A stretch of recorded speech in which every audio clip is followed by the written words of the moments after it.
Yun, no? So, tapos na yung takbo ko ngayong hapon. Cool down na lang dito sa may open field, sa may all home San Marino. So yung tinakbo ko is mula dito hanggang sa Salawag intersection. Nasa 3.7k lang yun eh. Sa Google Map 3.7k siya. Tapos tinakbo ko siya ng 20 minutes.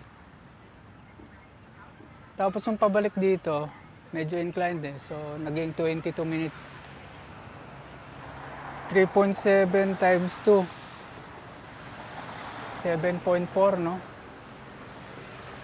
7.4 kilometers. 42 minutes yung oras ko. So, yun, ganun talaga. Yun pa lang yung kaya ko.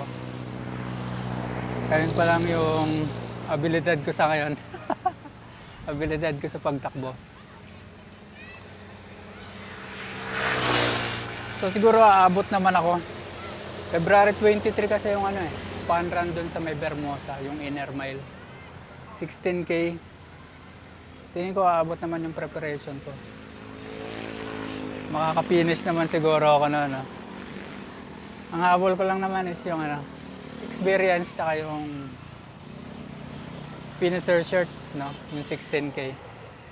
Malaking bagay na sa akin yung makatapos lang ako. Yun lang yung goal ko sa ngayon. Baguhan pa lang din naman ako sa pagtatakbo eh. Pagdag. Yun. Cool down na lang.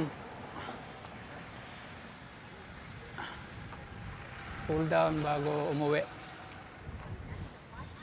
Yun, susunod ulit.